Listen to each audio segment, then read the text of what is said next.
West Cork Beard Company make beard oil and beard balm for a strong, healthy, great-looking beard.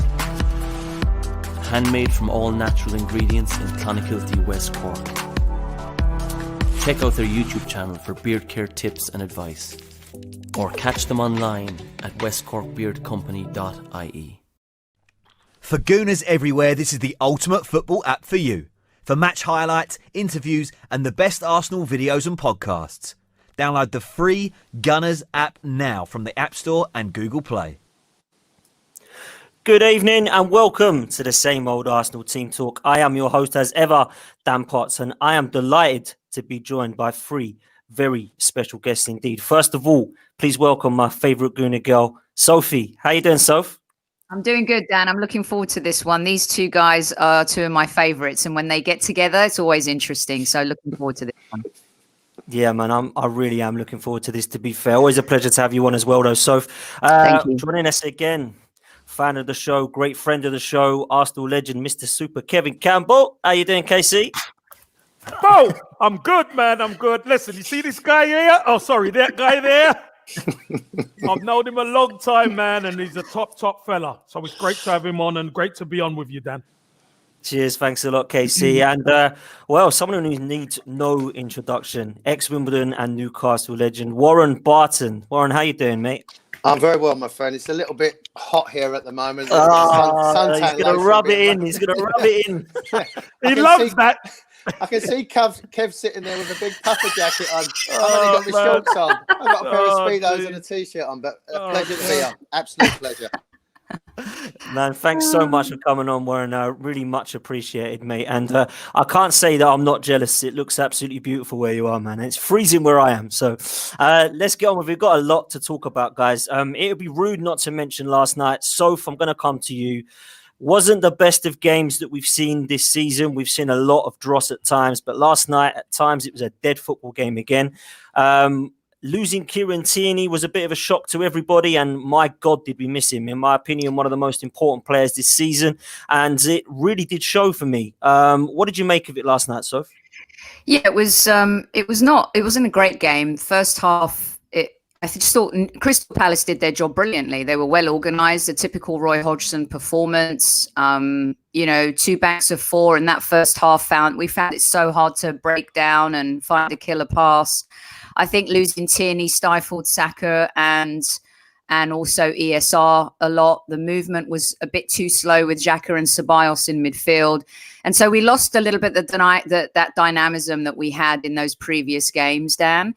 And it's a bit of a bummer that we weren't able to score. The positive is we kept a clean sheet. Leno did really well to make that double save again right before half time. I was hoping we could keep the momentum going and carry on the winning run. Maybe go on a 22 game unbeaten run like a previous manager. We knew it was going to come. We knew it was going to come. Oh, geez. Well, I have to say. You're the same as me, you know that, don't you? It was just disappointing. It would have been great to get the win, but in the end, I thought actually we were lucky to get the draw. Yeah, listen, I'm going to come to you, KC, because you know that me and Soph have still not totally convinced with the Arteta situation. I see last night just a bit of confusion. I was just a little bit confused about what the players were asked to do. I didn't really see a style, and still I'm not seeing a style. What do you make of what's happening of late? We can't be too negative, because it's 5 games where we haven't lost a game now. But of course, I'm still scratching my head wondering where this team's going, KC.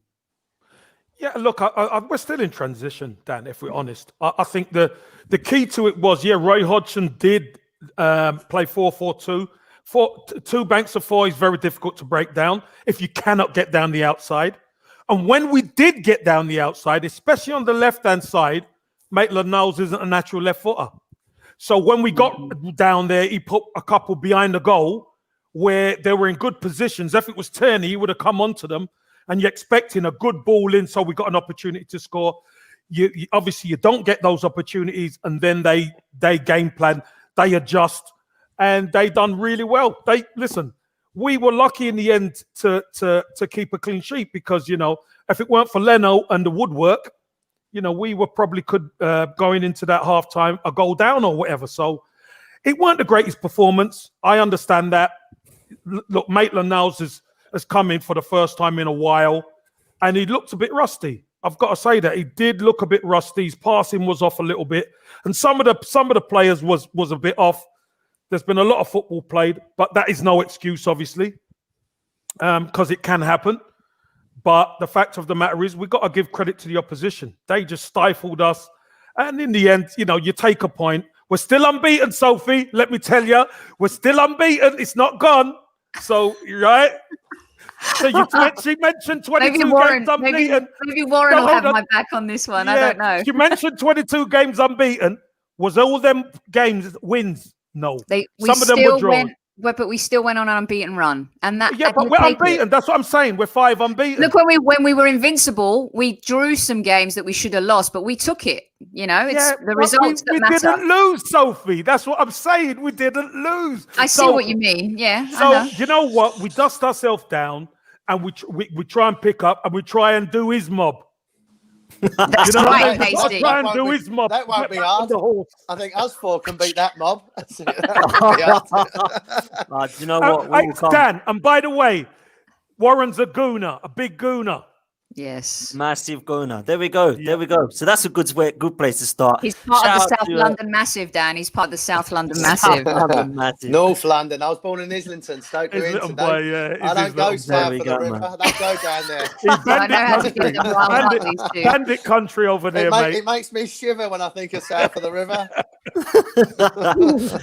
Shout out to Harry Simeon in the chat. Top lad, please go and follow Harry on Twitter and go and follow on YouTube Chronicles of a Gooner. Great panelist on Same Old Arsenal. Says great show, great guest. Keep up the good work, Dan. Thank you very much, Harry. Warren, let's come to you. Let's talk about a bit about the Arsenal and your point of view, because things with Arteta are a little bit hit and miss. You speak to the Arsenal fan base, it's very, very 50-50 as we don't trust this guy, or yet we believe in this guy. There seems to be a lot of fans that do love him.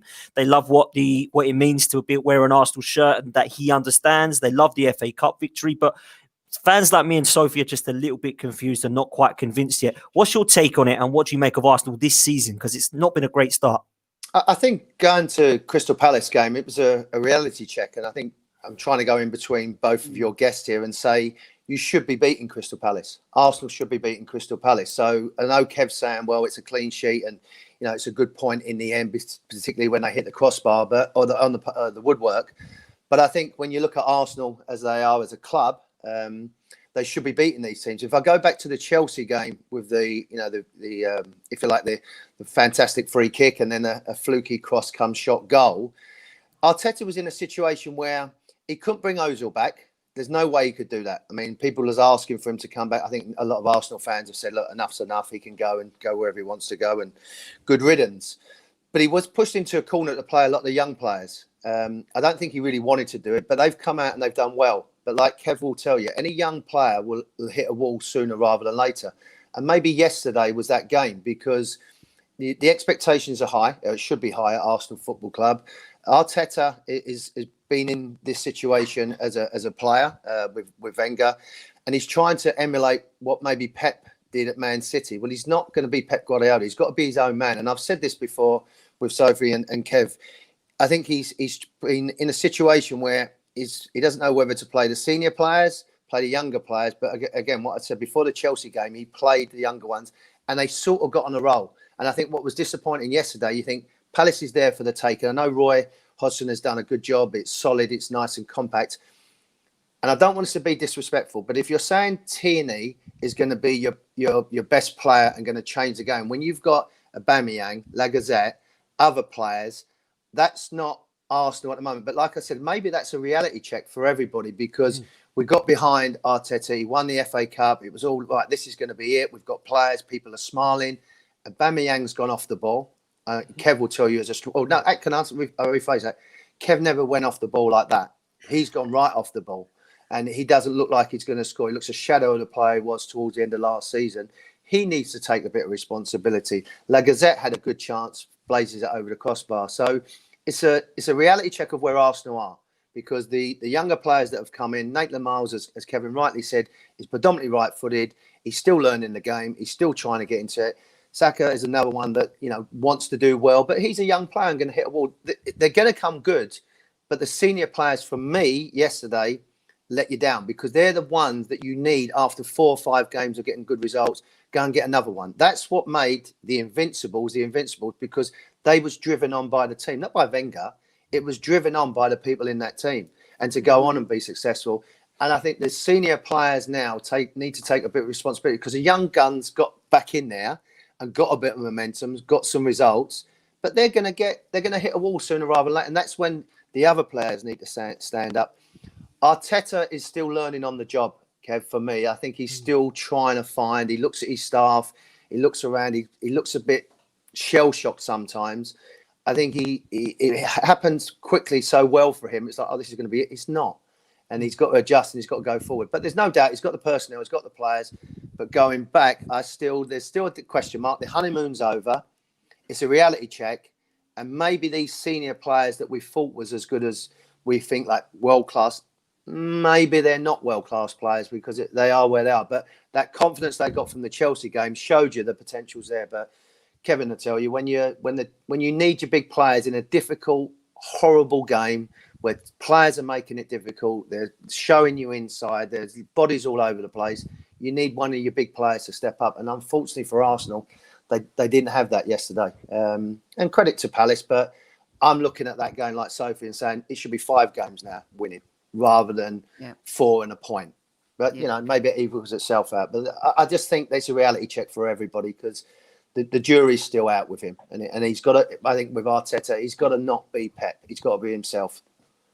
Yeah, listen, I think it's spot on. I think certainly me and Sophie and Casey over the last few weeks, months have said that we've been let down by senior players. And to be fair, senior players that aren't even on the pitch have let us down previously to that as well. I take Granit Xhaka, for example, last night. For everything he did that was fantastic, there was a clumsy foul. For everything that he did was great on the ball, he was awful off the ball. Bellerin going forward, so frustrating, could not cross at all yesterday, but getting forward and getting in those attacking positions so people think he had a good game.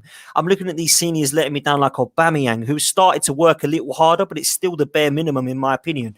Lacazette, I think he had about 7 or 8 touches throughout the whole of that game. He was just not in it. Go and get the ball. And I think that where I was looking for Arteta was, where's your answers here? They're man-marking Smith Rowe. They're man-marking Lacazette. They can't get into this game. And his answer was to throw Eddie on again. And I'm just thinking, I need to see something different here. Give me something more. Now, it might be that he hasn't got those options on the bench that he wants. It might be that. But just for me, Pepe and Eddie, it's just deflating to see them come on. Sophie, let's come to you. What more can Arteta do at the moment with these personnel? I think, Arsenal have become, there's a different Arsenal. We talked about this on our pod the other night. There's the Arsenal that were at Highbury and there's the new Arsenal that moved to the Emirates. And they're 2 completely different cultures, 2 completely different DNAs. They are not the same teams because we moved on and walked into a situation where we bought certain players who maybe have been slight from the sense of strong mentality and also physicality as well.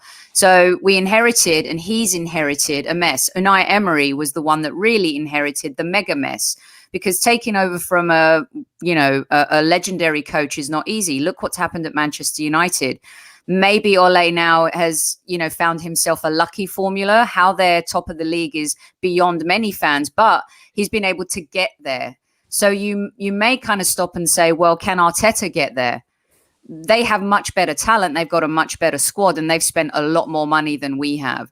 I think for me last night, the thing that I found really glaring and something that Arsenal fans need to put the brakes on is complaining that we missed Tierney. This is a team game. It's not an individual game. And to collapse or feel like we didn't and weren't able to beat Crystal Palace because we didn't have Tierney at left back is not the Arsenal way, but this is the new Arsenal way. And so for Mikel Arteta, he's trying to reinvent the culture and rebuild the DNA. And that is really hard when you have had to get rid of or have inherited players like Kolasinac, Mustafi, Chambers, Ozil. There's still a lot of, I would call it, Wengerites that are around that he needs to remove completely in order for him to build the team in his image. And every great manager builds a team in their image. What is his image, Kev? I look at Arsenal. That's a good question. Like I said, Brilliant question. what is his image? You know, what is he going for? You know, you said about Ollie at Man United. They've gone for young, athletic players. It looks like from an outside. I look at Arsenal. What is Arteta's team? What would Style. it look like? What is his style? What is his team? I think it's a great Even are style. they going to be athletic? Are they going to be passers? Are they going to be Great question. Intelligent player? What are they going to be? You know, They're going to be a combination. But what we got to remember is, Warren, he hasn't got the transfer fund kitty to go out and actually acquire the players that he needs. He has to box clever. Yeah, I understand. But Kevin, you would look at that team, and it's a mixture of what there is. Are they passers? Are they going to play a holding midfield player? Are they going to press up front? Are they going to be athletic and dynamic? Are they going to sit back? You know, when you played against an Arsenal team like the Invincible, you knew what you was getting. When you played against, Wenger's team towards the end, it was pass, move, intricate football.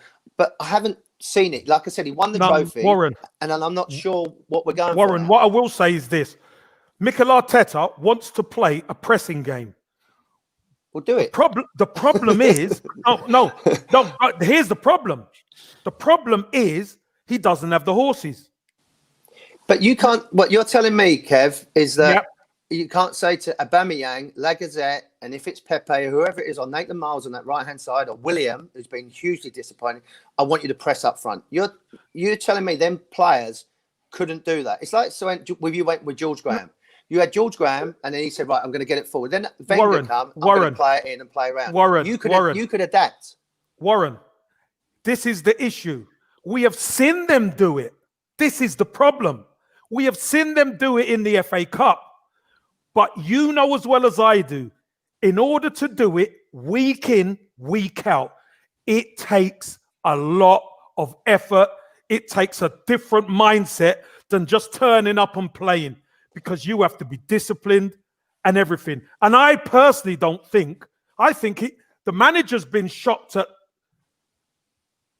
and let down at the application of the experienced players. Normally, it's experienced players helping the youngsters reach to a level. It's the youngsters helping the experienced players get to a level. It will never work. That will never work. So what does Mikel Arteta do? He wants to play a certain way, but the experienced players ain't doing it. He's not going to drop all the experienced players, that's for sure. He's got to play some of them. And we've seen, our best player yesterday was Granit Xhaka. And for me, he shouldn't even be in the side. You got a major problem. That tells you that exactly. That tells a major problem. Right. For me, Warren, and I'll tell you this, and I'll tell everybody, and you can put it in the chat, whatever you want. The game against Newcastle in the Cup shone the light on exactly what our problem is, because you put inexperienced players in and you kept the kids on the bench with Lacazette and Xhaka, and they couldn't do anything. You brought the kids on to save the game, and luckily in extra time they saved the game. But against an experienced Crystal Palace side, and Kieran Tierney isn't a game changer, but we did miss him. Yeah. We did miss him because no one could do what he does on the left-hand side. This is our Arsenal fans clutching at the straws now. Oh, we missed it. Yeah, we did miss him. He's not a match winner, but we did miss him. But what's frightening for me, Kev, when you just said there, the players at Arsenal Football Club, the Arsenal, can't comprehend that every game is a big game for Arsenal. No, they're not able to mentally. Lacazette, so you're saying that Lacazette, you've looked at Lacazette as a striker. He can't turn it on every week, pressing high up the field. No. That's a big... If I'm Arteta, I'm thinking I'm better off playing the kids, because at least I can keep screaming at them and they're going to run and they're going to press and they're going to work hard and they're going to listen to what I'm saying. If Lacazette can't press against Crystal Palace like he did against, say, Man United or Liverpool when he wants to play against a big... then he shouldn't be at Arsenal. And I like Lacazette. I think he can play. Warren... I think Lacazette can do it when he's got the youth around him. But it's a lot of... Aubameyang. Sorry, his level has dropped. We all know that. For me, he can't do it. Unless you are giving the best gun the bullets to score, he's being a team player, playing on that left. Yeah, we got something out of him in the FA Cup last season, and he scored goals. But now is the reality. Now is the reality where he's And captain. the He's league, got to Casey, step he up. was only one off winning the Golden Boot last Yeah. But season. this is what I'm saying. This is what I'm saying. We know he's done it before in the past, but now this is what I want you to do. And don't forget, opposition adjust to him because they know if we stop Aubameyang, I don't think Lacazette can beat us. I don't think Pepe can beat us. So what we're going to do is we're going to make sure they can't knock that long ball over the top so he could use his speed. And what have Arsenal got? Arsenal play sideways. Dum, dum, dum, dum. We're predictable. But you look at Aubameyang, who everyone was saying when he was at Dortmund, he played predominantly down the middle, and then he would like to drift outside. And for that type of player, the age that he is, the captain of the football club, and he's nowhere near it. And I don't want anyone to get on my case and say this, but No, he is. Henry, he's nowhere near it. When we played against Henry, it didn't take me too long to work out that he's rapid and he can beat me. It didn't take too long. So I used to run as fast as I can backwards so there was no space. Yes. What would Terry do? Terry would come and get it. Henry, he would move, he would get inside, he'd play little combination. Then I would start getting attracted to him and then he would go behind. Aubameyang just accepts that there's no space in behind. So Warren, stay out there and just keep laying it back. Warren, Aubameyang's a quality striker, but he's no Thierry Henry. I know that, and I hold my hands up. I said that, but he's still intelligent and old enough that it ain't working. There's no space, so I'm going to come and get the ball and at least try and move. Like we're saying, there was a lot of static people standing playing around. Yes. KC, let me ask you this: as an ex-striker, if you're going through a spell like Aubameyang is now, what is it that you need to improve? Do you need a timeout to realise, hang on a minute, there's not going well for me? Do you need to have that faith in yourself? Do you need that confidence boost? Do you know what I mean? Do you know what I need? Do you know what I need? The ball. I need the ball when I want it. Yeah, but you would make things happen, Kev. Kev, you would if it wasn't working for you, Kev, you would make it happen. But Warren, this is what I will say. And yes, Aubameyang has been off it. I get that. But let me just tell you this. You know, sometimes when you watch on TV, you don't get the full picture like when you're there live. I went to the Brighton game. I was pitchside. And I was up in the stand and I was watching Aubameyang. And the amount of runs Aubameyang made where players could play him the ball into space and they looked at it and played it safe. Played it safe. Now, Warren, the bottom line is, Thierry Henry's quicker than you. But if Thierry Henry never got the ball, you've got an easy day, haven't you? But the problem is when they start... I never had one against him. Warren's man of the match then. I never had one against him. Yeah, but you know what, Warren? When they start knocking it in behind you, that's a defender's nightmare. Because now you've got to race him. And he's one of the quickest around. Unfortunately... That's a great point, Kev. Unfortunately, hold on, Sophie. Just hold on 1 second. Unfortunately, Aubameyang doesn't get the ball when he needs it, and there's a saying in football, Warren, and you back me up on this: when you don't get the ball, the striker ends up stop running. He ends up stop running because he doesn't get the ball.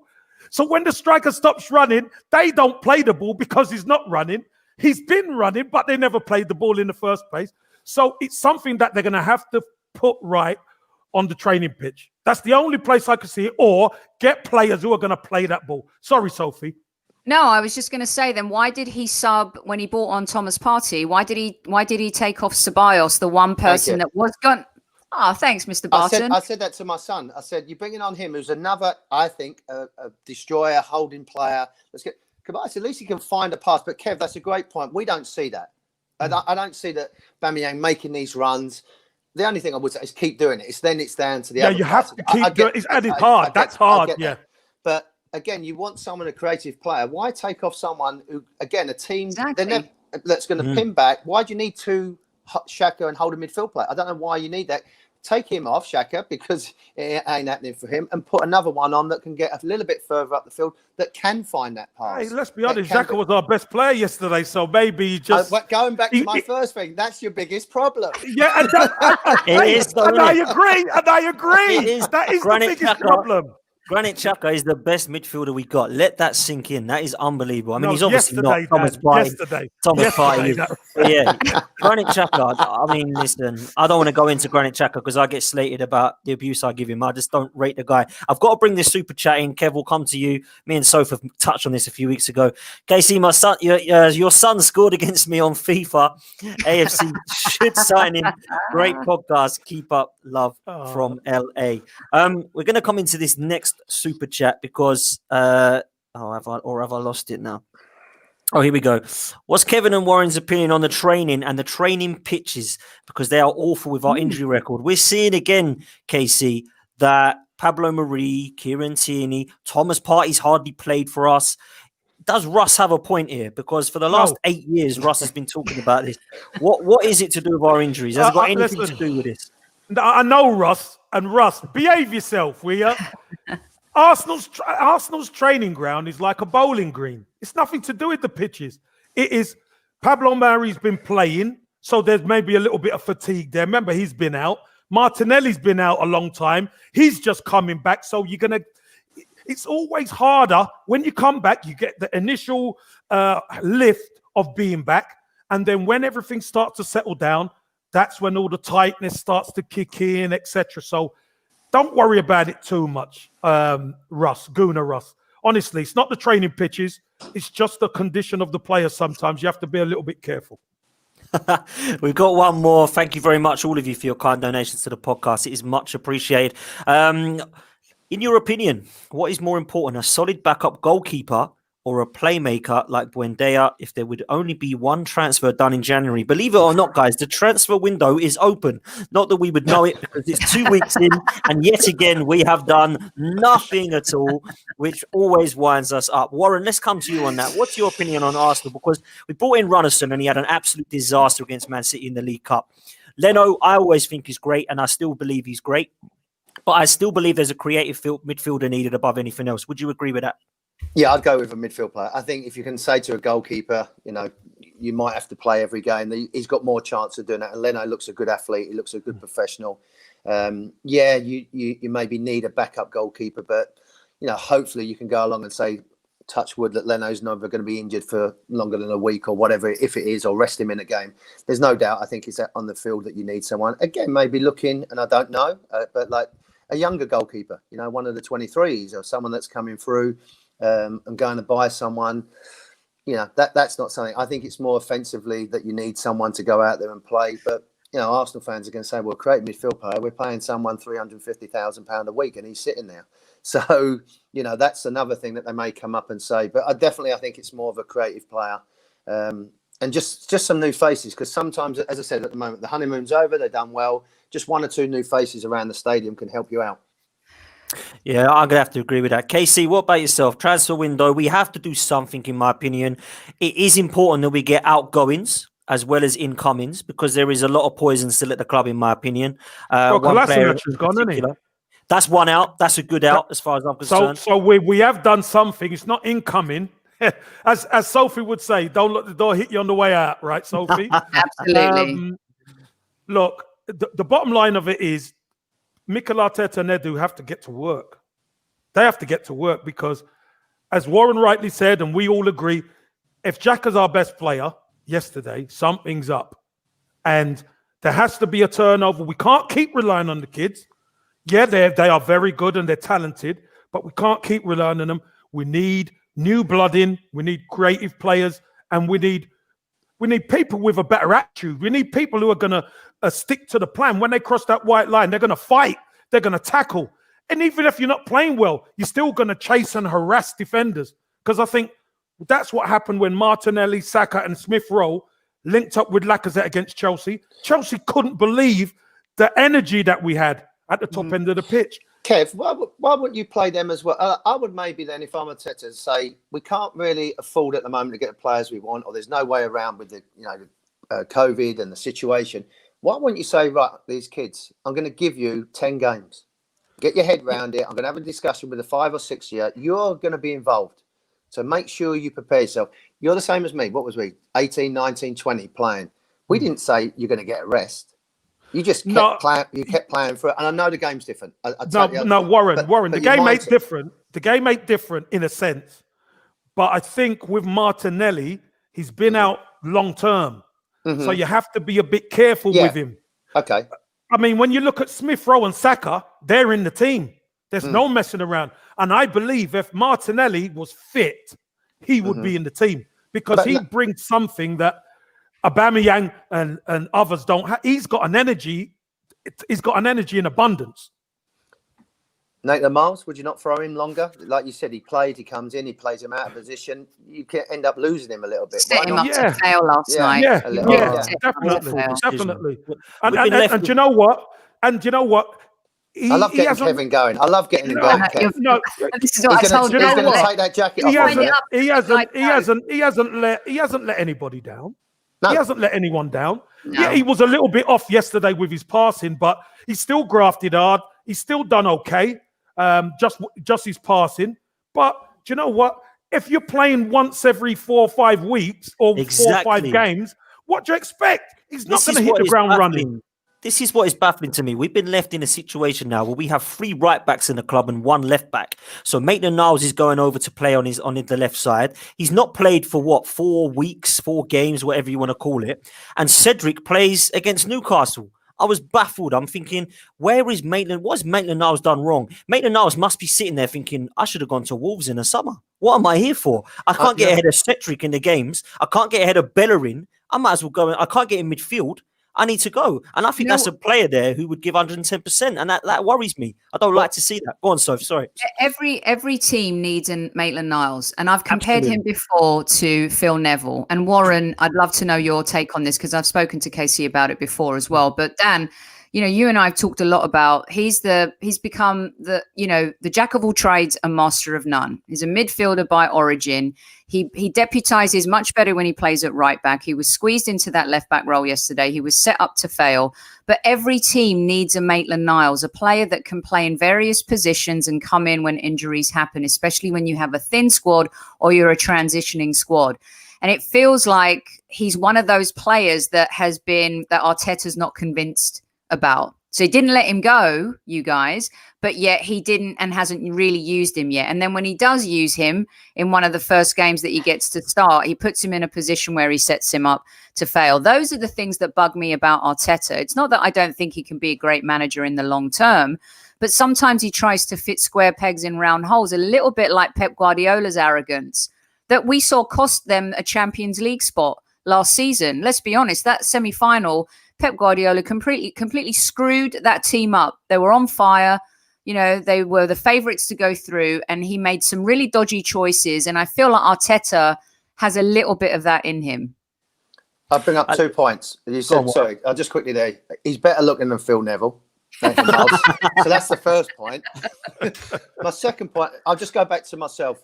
We had a guy called Aaron Hughes that was coming through at Newcastle, and we was playing a game. And so Bobby Robson said to me, your experience, go and play on the left. You can work it out. Let the kid come out on the right and go. And we just need to get through because I want to give him some games.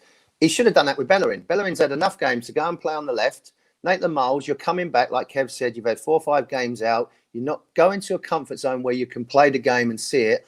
If I need to change it at halftime, I'll do it. But he didn't. He's left Bellerin out there. Bellerin's good enough, I think, tactically to work out that he can play on the left. So that's what I would have done. Are you sure? Hey, hold on a minute, Warren. Are you sure? He's barely doing it on the right, mate. But you had no options then. You had no options. Cedric could play left back. Cedric played there for Portugal. He can play right or left back. I think our problem is he should have played left back the other night, Cedric. He should have. Yeah, but this is what I'm saying. Yeah. Maitland-Niles, maybe he's just trying to get him a game. Do you know what I mean? Do that at Arsenal. I'm going to get you a game. No, but you think about it. You think about it, Warren. He played at Everton against Everton. He was our best player by a country mile, Maitland-Niles, at right back. At right back. But playing right back, then get Bellerin out and playing right back. But then, Warren, we don't see him until the game. It's crazy until last night. It's crazy, and he's playing left back.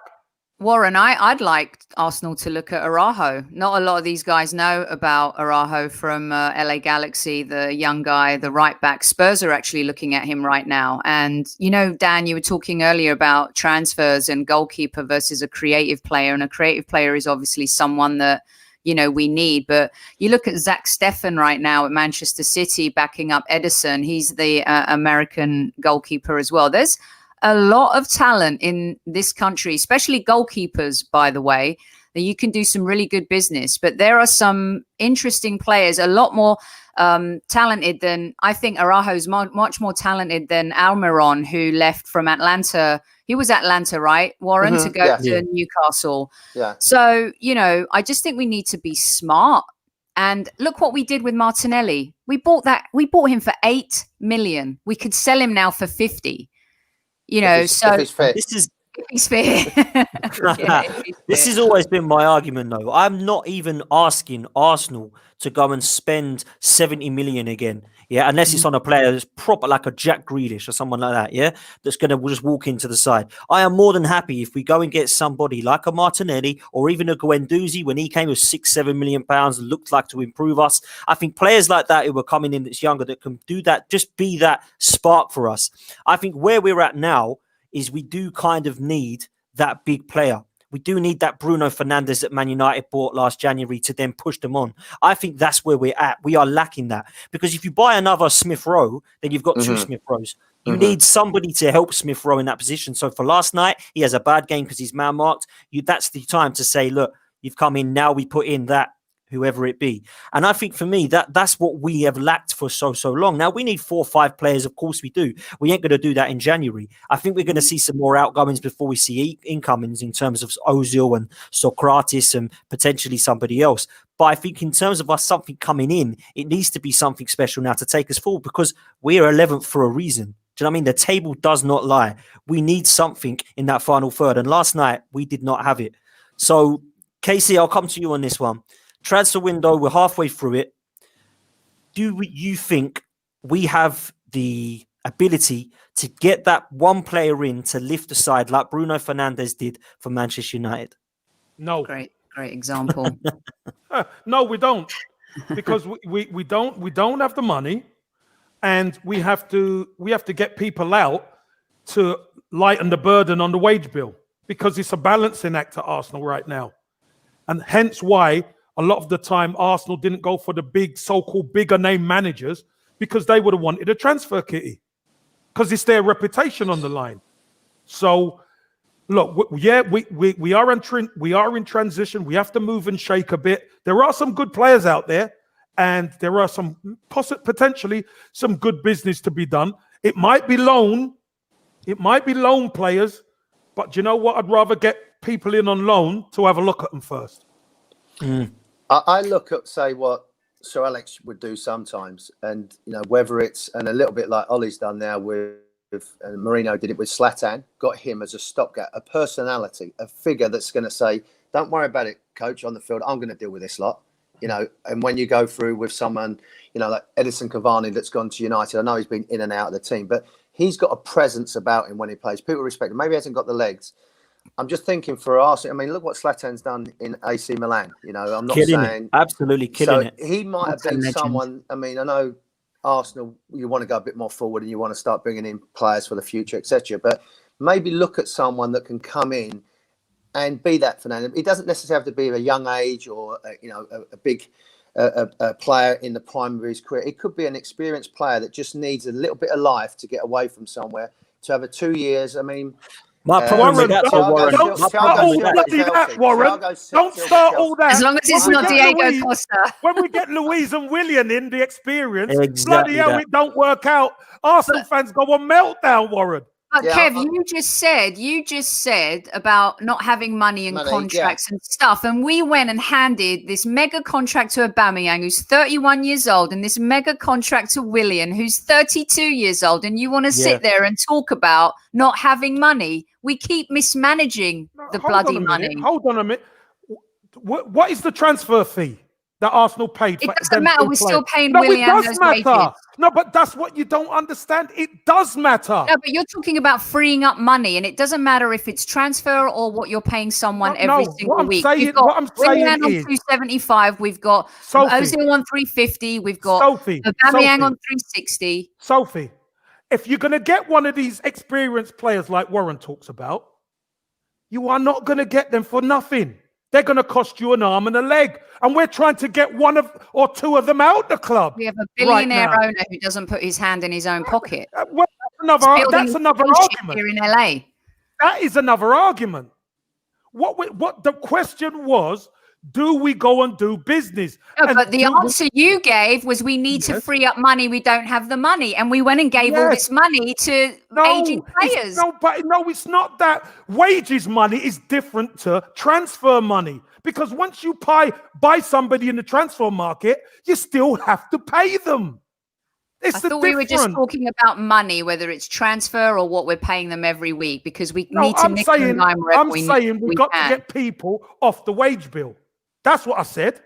But we added more. We added more to the wage bill with players like Willian. No, but we've got to get people out. That's what I'm saying. KC, we've got to get. We're Arsenal Football Club, right?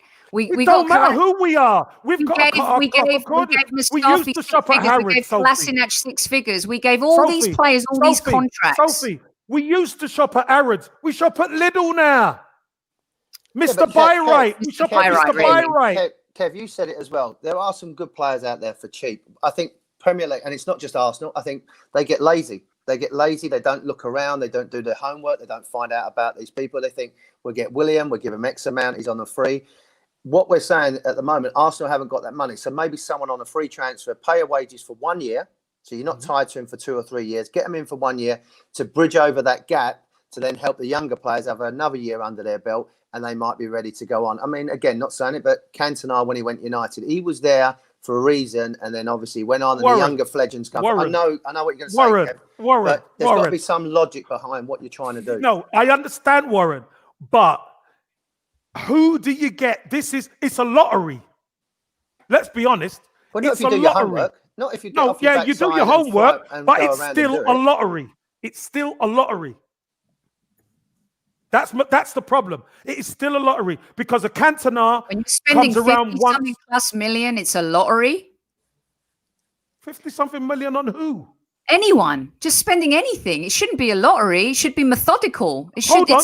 Hold on, Sophie. Andriy Shevchenko, who was the top striker in Europe. That's a lottery we all lost on. He went to Chelsea and couldn't do it. So Andriy Shevchenko, he was the top striker in Europe. They spent a king's ransom and he couldn't do it. So did Fernando Torres couldn't do it either. He went from Liverpool to Chelsea. But this is the point. So whether you spend the money or you don't, is it a lottery when you're betting on Torres and the seasons he had at Liverpool to buy him at Chelsea? That's not a lottery. That's a smart move. He's the one. Done it. Yeah, but he's never done it. It's not Chelsea's fault though. No, but it's the point of the matter is, if you're talking about getting a player in for one season, he's got to hit the ground running, or else you might as well put that money down the drain. That's if you don't hit the ground.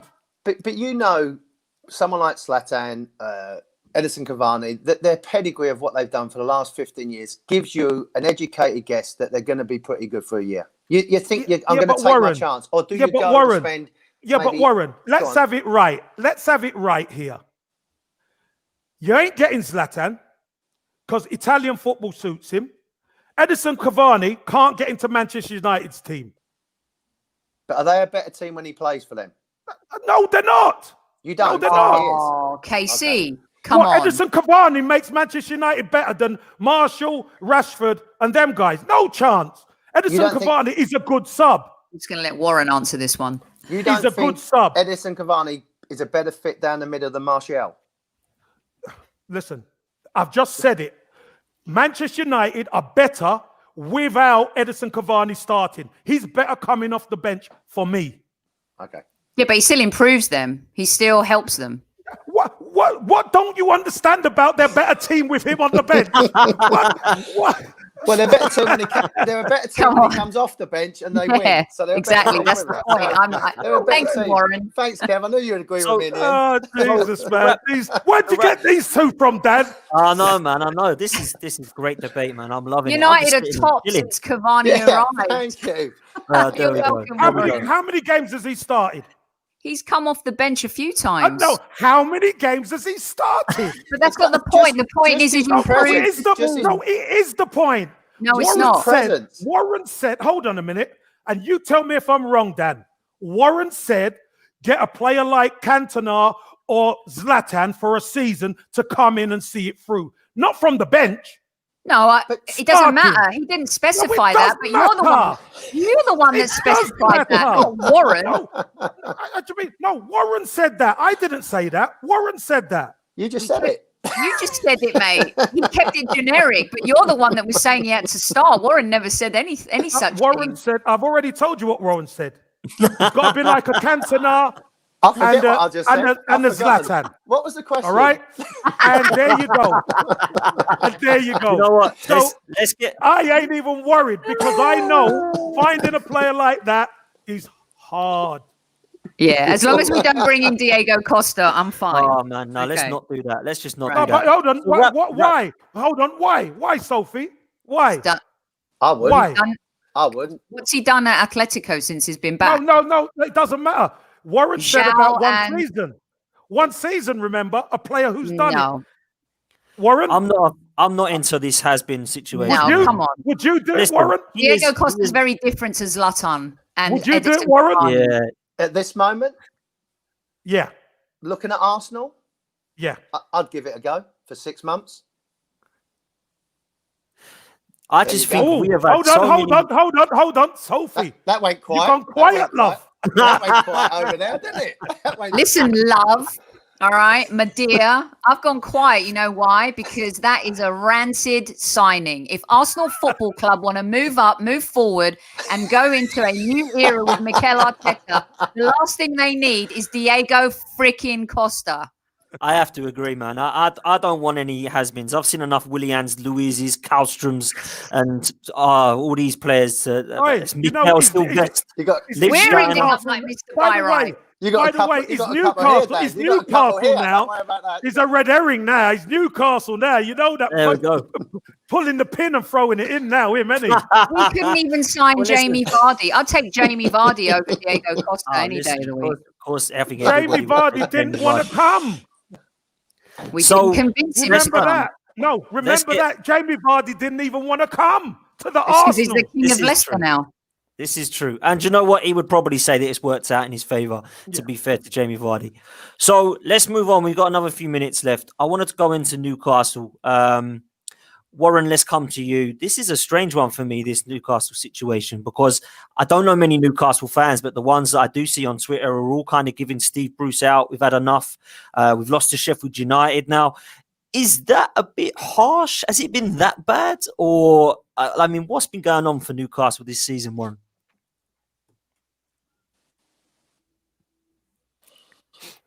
Is he there? We froze him. frozen? We literally We froze decided- I Warren think all when the time. Steve at the beginning of the season brought here we in, go. you He's know, back. Wilson, Fraser, Lewis. Yeah. So I think it's, you know, when he brought these players in, as I said, Wilson, Fraser, these ones that give it a little bit of a lift.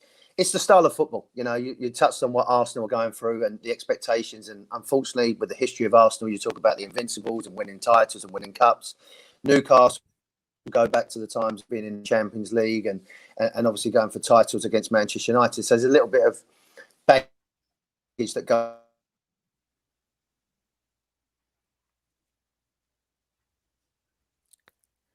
His Wi-Fi is struggling now, isn't it? It's the heat in Southern California. It's so Yeah, hot here it's the today. It's sunshine, innit? ridiculous. The sunshine's just, you know. It must Warren be. was bragging about the pool earlier, so it's all come back to bite him. Yeah, it has come back to bite. Let's come to you, Soph. Steve Bruce. I've always had a little bit of respect for Steve Bruce. I think he gets a bit of a hard time personally. I don't think he's as bad as people say. I think he's quite a good manager. I think he's had quite good successes with a few clubs. He's got teams into the Premier League, kept teams in the Premier League.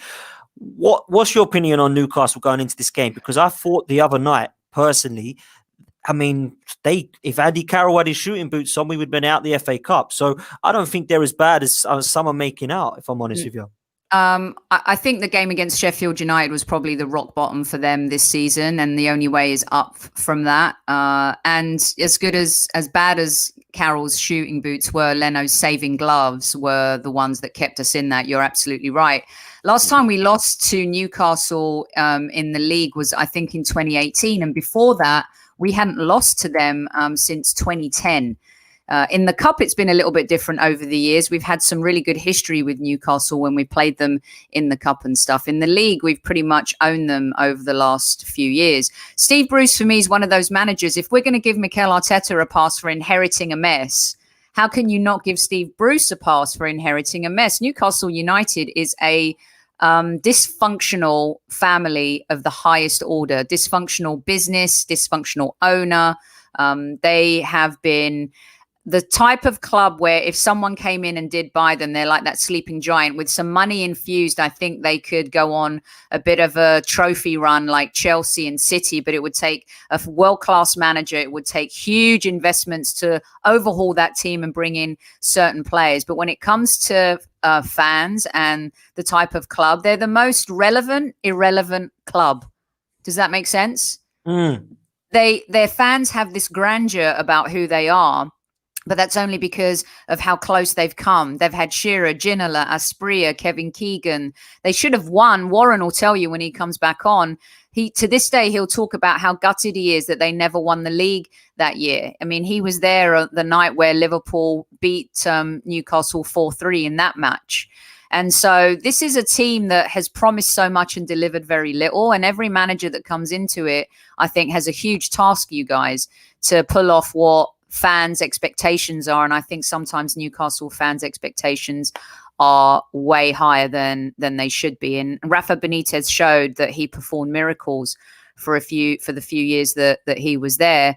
But I don't think you can blame Steve Bruce for the mess that they're in. Can you blame him for the style of football they're playing? Yes. But as a club, they're just dysfunctional. And I don't know if that's going to change without a new owner.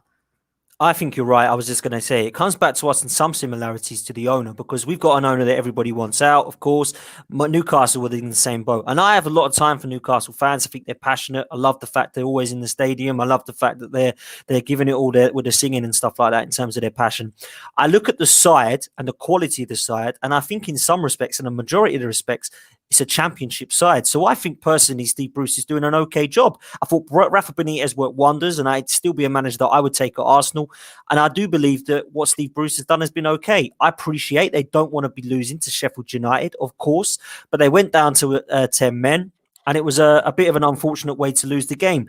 KC, Roy Hodgson implemented some tactics which made it very hard for us last night. I don't see Steve Bruce doing that. Have we got a better chance of beating Newcastle on the Monday night because of that reason? Well, we don't know what he's going to do. And now they need a result, don't they? If they could come and get a point, then they would be delighted getting a point. So we've got to be very careful how we approach it, and we've got to make sure we're at the top of our game, because they're going to make life difficult for us. That's for sure. I think Steve Bruce does get a rough ride sometimes. Sometimes they look again where they are and who they are. They're a big club in kind of stature, but they're not a big club in what they've done. Mm-hmm. And the players that they have, they've only just really started to upgrade with a Callum Wilson and Fraser and these type of guys coming in. So they're not a great Premier League side. So they're on 19 points. They're sitting in 15th position. Do you reckon Steve Bruce is going to keep them up? I think he will. And I think that's a job well done. So I don't know what Newcastle fans, they say, we want a team who are going to fight. But they're fighting. They are fighting. And the likes of Newcastle, listen, Sheffield United were always going to win a game. They were always going to win a game sometime. Yeah.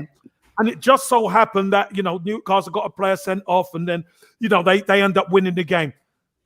But Newcastle are not anywhere near it, if we're honest. They're way off it. And they are a mid to bottom level club. They are right now. I think so, and I agree with you, Casey. I think Steve Bruce will keep him up if they stick with him. I actually like what they've done Newcastle with some of the youngsters that are born and bred in Newcastle that are coming. The Longstaff brothers, Dummett. I think they've looked at giving Carl Darlow a going goal, who apparently has been their player of the season. I've always been a fan of Jamal Lascelles at the back. I think he's a commanding centre half that would be great for a team in the top six. So I look at that situation and think maybe it isn't so bad at Newcastle, with some of the fans are saying. Ryan Fraser and Callum Wilson are two good signings. It hasn't worked out for Almiron and Joe Linton, but it looks like it could work out for Fraser and Wilson. So I'm a huge fan of what they are trying to do. I just don't think it's always coming off for them. And I think that Newcastle should appreciate that they haven't had 700 million that they've wasted and spent. If you look at Fulham or Villa at what they've spent on players in the last couple of seasons, even Brighton, they have spent way more, and they're not that much further ahead of Newcastle. So I think you have to give Steve Bruce some credit. A lot of people gave him like 6 months in the job when he came. I don't really think that he's been as bad as people are saying. But let's turn this back round to Arsenal about this game on Monday night, because as far as I'm concerned, Sophie, let's come with to you. Thomas Partey, Gabriel, Martinelli, Kieran Tierney, Pablo Mari, if they are fit, they have to play, don't they? 100%. Absolutely. He now has to start playing our best players when they are fit. We are now into the almost final act of the season, and there's a lot going on in football right now. We're seeing games postponed. We're seeing more COVID tests coming through. The challenges are greater. There's fatigue involved. There was a short season.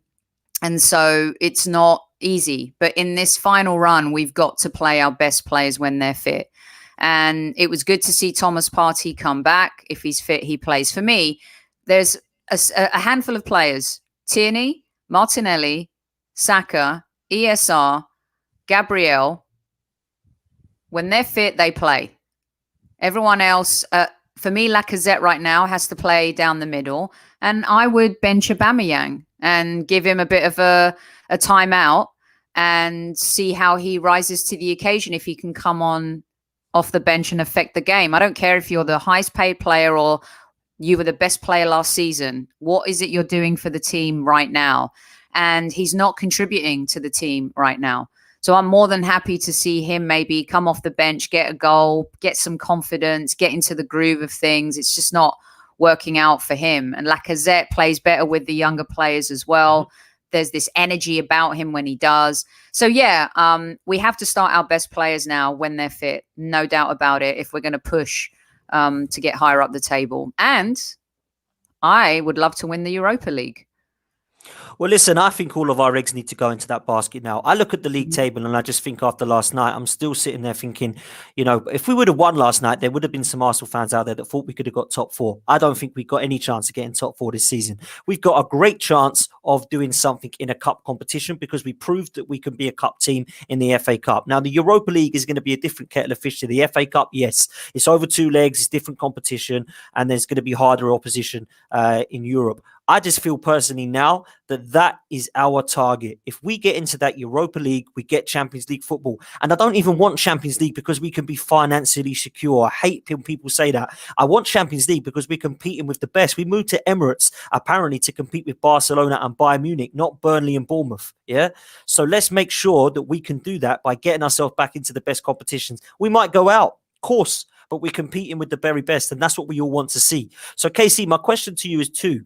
First of all, one of them is a little bit of a strange one. The other one is similar to Sophie. In terms of the players that are fit, surely we have to play our best team on Monday night. But the other question I've got to you is this one. I spoke to Lee Judges and we had a bit of a chat about this. And we were laughing to ourselves and giggling because Pablo Mari was not in the squad last night because the rumour has it that if he plays another game, we have to owe Flamengo £1 million more.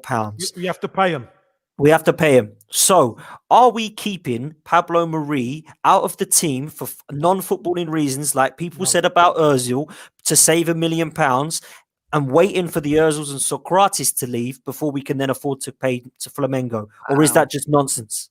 No, I don't think so. No chance. I don't think so. But we're going to find out on Monday, aren't we? We're going to find out on Monday to see whether he's in the team or whether he's in the squad. Because at the end of the day, look, fans will say things like this. we've got a installment to pay of £1 million if he hits a certain amount of games. But I don't think Arsenal are going to be worried about that. Arsenal should be, and I believe will be worried about winning the game. I honestly do. So if he's given them a little rest, and obviously maybe had a little knock or something, pretty much similar to Tierney, which is great that it wasn't as bad as first thought. If they're fit, obviously they play. If it ain't broken, you don't try to fix it. So fingers crossed, it does. He does play on Monday, and we get another win because he played against Newcastle, and that him and Holding looked pretty good together at the back. Would you continue with Pablo Mari and Holding, or does Gabriel have to come in? I think that's a great question because it's the only position I feel that has got competition for places. Everyone else just walks straight back in. I feel at the centre-back position there, I'm not a huge lover of Rob Holding. I hold my hands up. A lot of people are saying he's like the next best thing. I just don't see it. I see a lot of mistakes in his game still. Last night, I just didn't see him really win any headers when he's centre-half. It's kind of what you need to be doing. But for me, I would go with Pablo Mari and Gabriel. And they're both left-footed. I get that. But we've seen Vidic and Ferdinand both be right-footed. Toure and Campbell. Adams exactly. and Exactly. I don't think that matters. Adams and Bold. Yeah. Again, people only say left-footers because you don't usually see it. Left-footed defenders, central defenders have played together. And can they play together? Of course they can play together. 100% they could play together. Actually, it might make the build-up play from the back a bit better. And Gabriel's got the pace. He's got the pace to back up Murray who doesn't.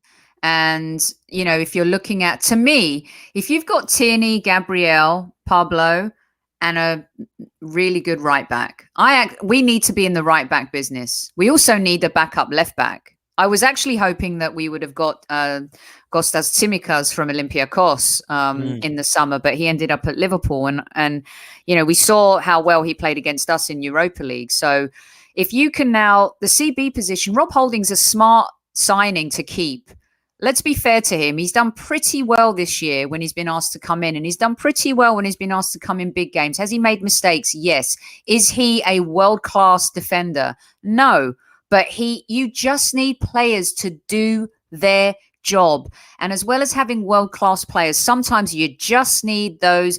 Bill Belichick, New England Patriots, his philosophy, just do your job. That's all he says to his team before they go out. And Rob Holding tries as much as anyone to just do his job. He could have nicked it for us with a header yesterday. He needs to be a little bit better at stuff like that. But to have him to come in, Dan, I don't think that's such a bad option, especially as he's maturing. And that position definitely has a latter maturation. We saw him play alongside Mertesacker smartly, against Pablo Mari smartly. Why? Because they're not pacey footballers, but they're brain footballers. And he's learned from that. And I think he's improved from that. But I think you always have to start your two best. And that would be Gabriel and Pablo Mari. Yeah, Daniel, the blind gooner, has agreed and said that Gabriel has to come back into the team. Rob Holding is not good enough, he says. I think personally there are aspects of his game which need improving. He's 25 years old, I believe. He's not had an England cap or not got near that. So I think personally, if you were to say to me he's going to be our centre-back for the future, I wouldn't be too happy. However, I agree with what Sophie's saying, and I do feel personally that he has got a place in the squad. A little bit like when people were talking about Mohamed El Neni coming in and doing nothing. You don't want Mohamed El Neni starting every week. Absolutely not. But you have him in your squad because he keeps the ball and he keeps it simple. That's absolutely fine for me to be in a 25-man squad. I don't want him playing in my first 11 at all. Let's do some predictions then for the Monday night. KC, will come to you. Arsenal versus Newcastle. What do you think the score is going to be, sir? 2-0 Arsenal. I believe we're gonna get back on the horse, and we're gonna win this game 2-0. 2-0 to the Arsenal. Soph, let's come to you. I think we'll concede one, maybe. I think they have this. I don't know. I think 3-1. I fancy 3-1, and I think as long as Lacazette starts, I think he could get a brace, and I fancy us in this one. And hopefully we can, and I think Thomas Partey will play, and I'm excited to see what difference that makes to the team again, because it feels like we haven't seen him in so long. I totally agree. Do you know what? It's so hard to have predictions at the moment because we are predicting what we think the side's going to be. Last night, I thought Arsenal would win 2-0. I expected to see the same Arsenal team that played against West Brom. We didn't see that, and all of a sudden you get deflated. If he plays the team I expect him to play, I think it will be very tight. I think Newcastle will be defending for their lives. They need to take something from this game, but I think we're just going to have too much for them. I don't think we're going to have too much. I'm going to go for a 1-0 Arsenal victory. I think we'll nick it 1-0 to the Arsenal old school, and we'll take the 3 points that we so desperately need. I think personally that all of our eggs should go into the Europa League. However, we ain't playing that yet. So let's concentrate game by game at the moment with the league, because we're not looking until February until the Europa League, are we, when that starts playing again? So at the moment, we have to take every game by game. We're on a nice run. It's not looking fantastic in terms of the football, but I think personally, we will have enough for Newcastle and it will be 1-0. It's the games after that, Sophie, that I'm worried about, if I'm honest with you. The Uniteds, the Villas, the Wolves. Let's not worry about that. Let's not worry about that right now. Let's worry about Newcastle first. I'll tell you. I actually think we'll go into Arsenal mode, which is, February kicks in, late February, early March, and we like to go on these runs where we win like 10 in a row for the rest of the season, where it doesn't really matter. But this season, it might matter because the Premier League is so unpredictable. Look at what's happening. We're 8 points. And by the way, the game on Monday is halfway point. Right. Halfway point on Monday. There's a lot of football left. Telling you. There is. Also, Dan, I just got a text from Warren. He's having some internet issues, but he got a message to me and he said that he just really enjoyed being on the show. A lot of fun, and he's really sorry that he can't hop back on. So just wanted to let everyone know. Sophie. As soon as he mentioned Diego Costa, you bounced him out. I cut his internet off. Yeah, you bounced him out. Love it, darling. Love it. That is what it is. Listen, guys, it has been a pleasure. Absolutely brilliant. Thank you to Warren for coming on. Sophie, thank you. And thank you, Casey. It's been a pleasure to have all three of you on. It really has. Are you over on the Highbury squad, like literally now? Yeah. We're literally going to go over. So if anyone wants to come join us, you can hit us up at the Highbury squad. Yeah. Everyone in the chat, there was over 300 of you at one stage. I want all of those 300 people to come over to the Highbury squad, listen to Sophie and Kevin talk about the club that we all love some more. Thank you to everyone in the chat. Sophie, thank you so much, darling.